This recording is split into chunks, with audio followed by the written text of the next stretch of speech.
Is it like HBO keeping it as honest, maybe too honest? For Jerrod. Just Jerrod. Yes. Unless you're going with the OG title, Jerrod Carmichael reality show. Let me pull this up over here so y'all can see it. The new reality series on HBO. Too much. I'm sorry. I was excited. No? It's too much. It's too You much. can do it? I did it. That's how I know. It's overloaded. I don't know, man. I don't know. What's your issue with it? It hurts to see someone who wants the love and attention from the people who he's never going to get, continuing to make the art that gives him the awards as long as he never gets that attention, as long as he never gets that love. It is a broken cycle for this man. The stand-up, all of it. He is seeking something he'll never get, and that's what gets him this recognition. And I think he knows, because he slightly says it even in there. If I wasn't talking about the stuff I was talking about, if I wasn't showing you my pain, would I be famous? You got the fame. At what cost? He's embarrassing himself sometimes.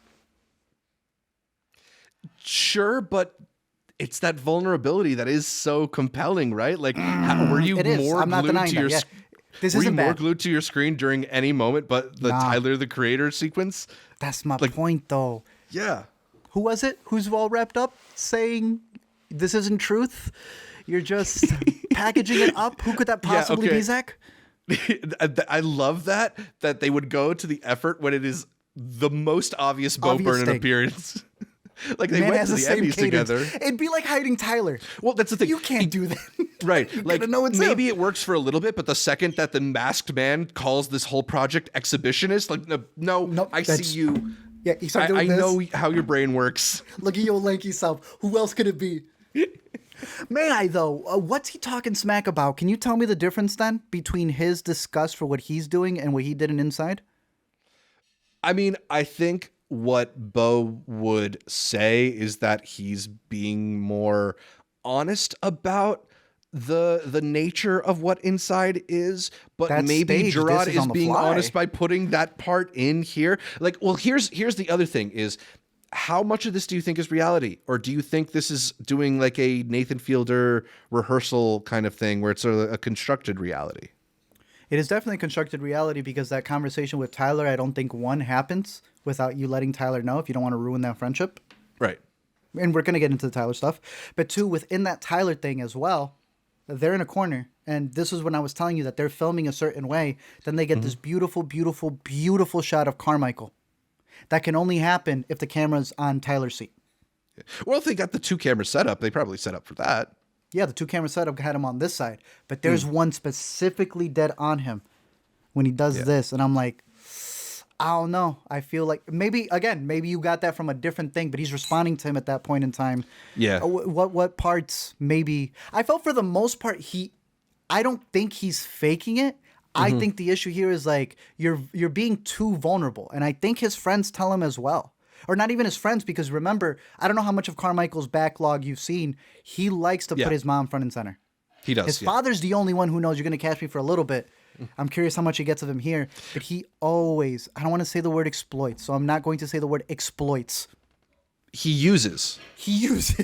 Yeah. A lot of his family members, and especially those which are female, they go along with him a lot. But there are moments where they do shut him up. And I want to see more of those come up where they tell him, yo, stop overthinking this. Also, it's okay to not have it all be out there. I do wonder. I appreciate it. I do appreciate it. I'm actually saying for his own mental sake. Sure. Why would you get burnt like that?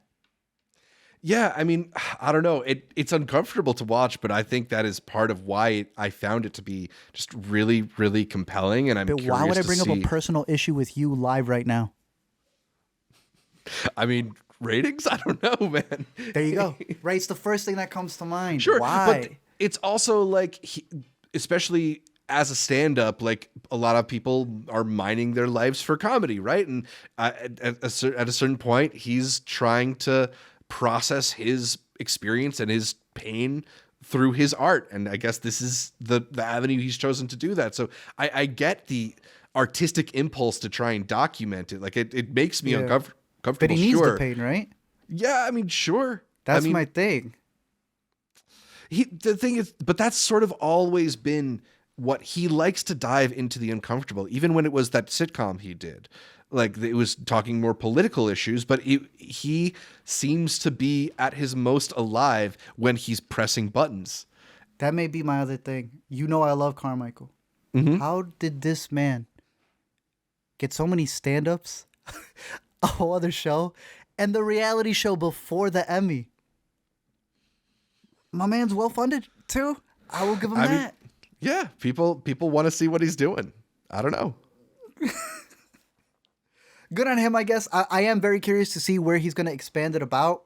I just feel it's all ending to more turmoil equals more views. And it feels like, what's the word I'm looking for? Serpent eating its own tail type of thing. He's never going to get the closure that he wants, but he'll get more gold that'll fill that hole, I guess. Let's talk the Tyler thing. Because we could spoil it completely because a whole clip was out on my timeline. Yeah. That's how you would approach it? Maybe if I was Jerrod Carmichael and I had a reality show, I don't know, man. Even if I was Jerrod. Look, you and I would watch a lot of the Flower Boy stuff.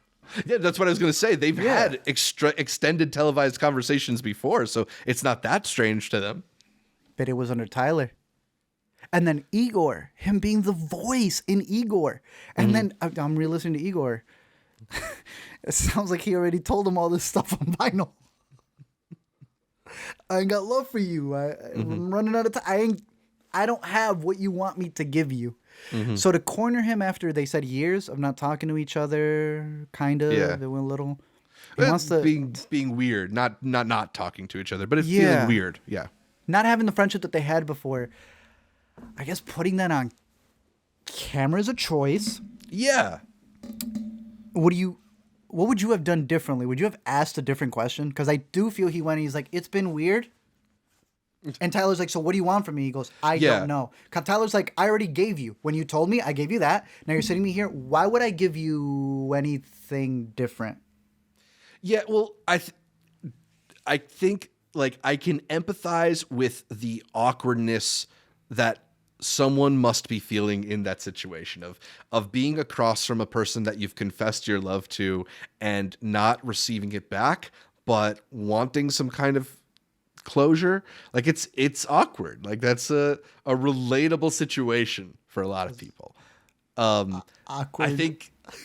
I think if you had like full, autonomy over your words in that moment, you might want to ask for some more direct feedback. But that's tough. Look, it's tough, and some emotions are tough to navigate.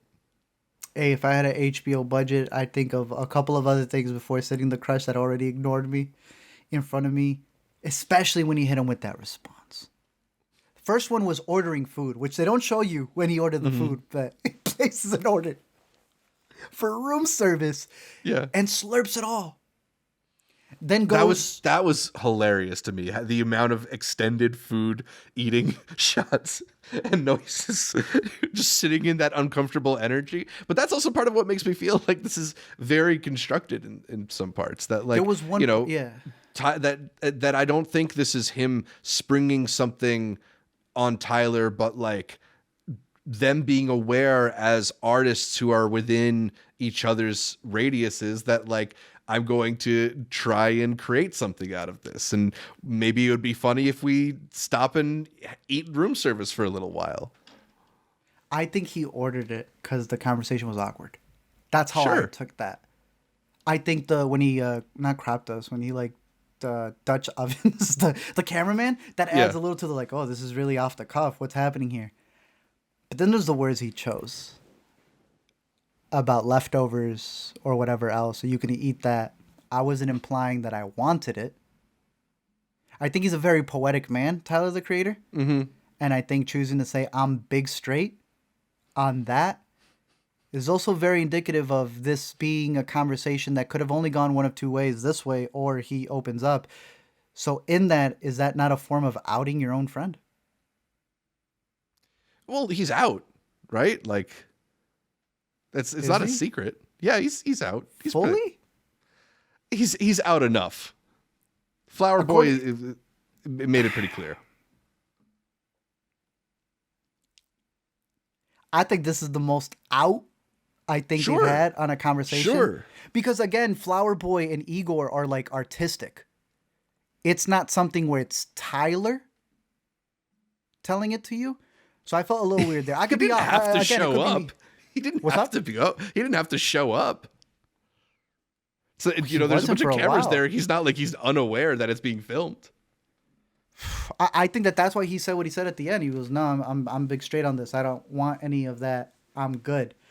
I thought that was very telling. I thought that was very rude. But I think it also puts him in the position of like, you brought me here. This is what I'm going to serve you with. You want a little clip, in out moment? This is going to be it.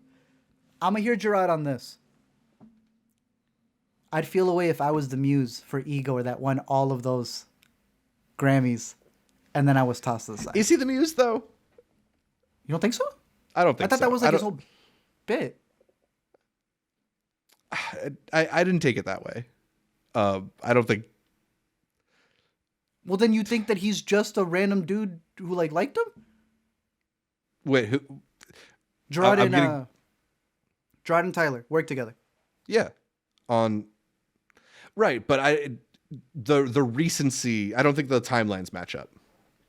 Oh, I took it as like after 2019, 2020, those were the years that they did not talk to each other, and that's what they were making up. The time that they were spending together from 16, Flower Boy 17, 18, and then 19 is the release of Igor. Igor's what he wins all the albums for. If I'm not mistaken, the rule changed as well, so what's his name also got awarded a Grammy for that, because anyone who gets I don't know when the rule changed, but anyone who is involved in an album gets it. Did they stop talking after Igor? Because he's in a lot of tracks for Igor. He's like the therapist who talks over it. Could just be me. But I took it as like that was his, if you don't want to call it a muse, a very big collaborator.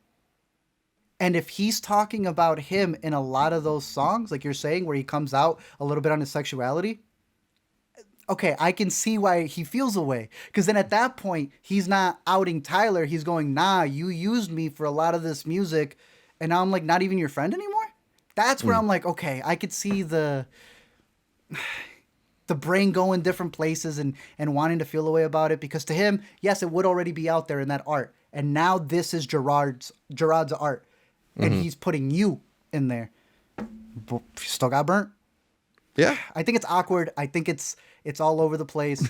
I want to know more about that relationship because I felt we saw a very big part when we haven't seen a lot of the middle parts. There's not that many ASAP Rocky, Tyler videos with them two out there, where it's just them hanging out, them vibing.